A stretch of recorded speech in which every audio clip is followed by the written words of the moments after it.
Jesus was a Zoroastrian. Better said, Christianity as we know it is an offshoot of Zoroastrianism. As we approach the new year, 2025, and as we delve into a program about Iranian demons, it is time to pause and reconsider some of the things we think we know about Jesus. First question. Why do you suppose the three Zoroastrian Magi would travel to Bethlehem for thousands of miles to celebrate Jesus? The most likely answer is that according to Zoroastrian prophecy, 2,500 years after Zoroaster's birth was the time for the second Messiah. As in the first Savior myth, the Virgin must have miraculously impregnated in Lake Kansaoya, and no Zeus type of rape of a married woman occurred. Please see first episode of the first Savior. I am putting the link down below. Anyways, the Persian mythology speaks of three saviors, each a millennium apart. The first one was Oshidar, who came 1500 years after Zoroaster, saving humanity from the demon of Ice Age.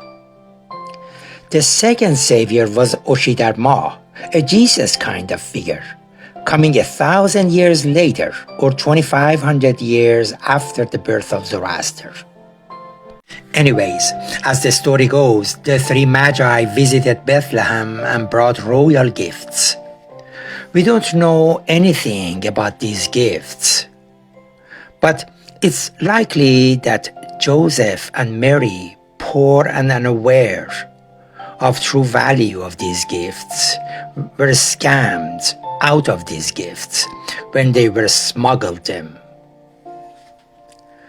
We really don't know where they went and where Jesus grew up and what influenced his thoughts. Was it Jewish impact? Was it Buddhism? Was it Zoroastrianism? There is nothing known about where he grew up and what influenced him. So two subjects stands out. One is Jesus is not a Christian. Think about it for a moment. If you say you are in the religion of Jesus, well, then you are not really a Christian, because he wasn't. And how could he be? Christianity didn't even exist when he walked the earth. 2. Jesus wasn't a Jew either. Hold on, don't throw your stone at Seth. Hear me out. Yes, he was born into a Jewish family, but Jesus didn't follow the tradition, the laws, the customs, and everything that their establishment offered. In fact, he went against everything Jewish. He was an outcast, a revolutionary, a thorn in the side of the very system that birthed him. So, would Jesus be shackled by the public mind? Then, would his followers bow to that genocidal God? His rabbis, who justified his crimes? Some cloaked as priests, some as imams across countless religions, preaching the very dogmas that Jesus fought against? The very one that led to his crucifixion? The very establishment that still seeks to manipulate one's every thought and damn anyone to hell if they question anything? Let's look at it from another angle. No one talks about Marxism as a form of Judaism. Do you agree? Why isn't he a savior if he was born in a Jewish family? I have always wondered whose idea it was to combine the Hebrew Torah and the Greek Bible into a single volume and label it as Old and New Testaments. And it makes you wonder, What next? Will they toss in Das Kapital and create a trilogy? Imagine that, a religious political manifesto for the ages. It sounds absurd, but history has shown us stranger things.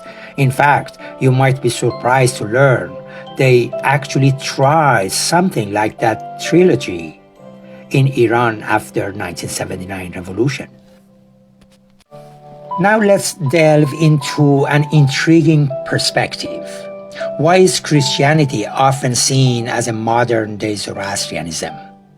Well, both faiths revolve around the need for a Messiah, a savior figure.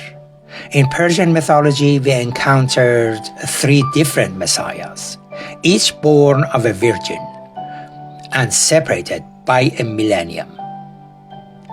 This parallel invites us to reconsider narratives like the prophesied Messiah, which historically stirred anxiety in Persian kings during Parthians and Sasanians. Such fears were so potent that rulers manipulated calendars attempting to obscure the very year the Messiah was expected to appear. They may have confused the Savior too. The first Savior came 1500 years later because Parthians had tampered with the Persian calendar. Now consider the celebration of the virgin birth. Its timing aligns with the Persian festival of Little Chelle, or December 21st, ushering in the longest night and the eventual return of light.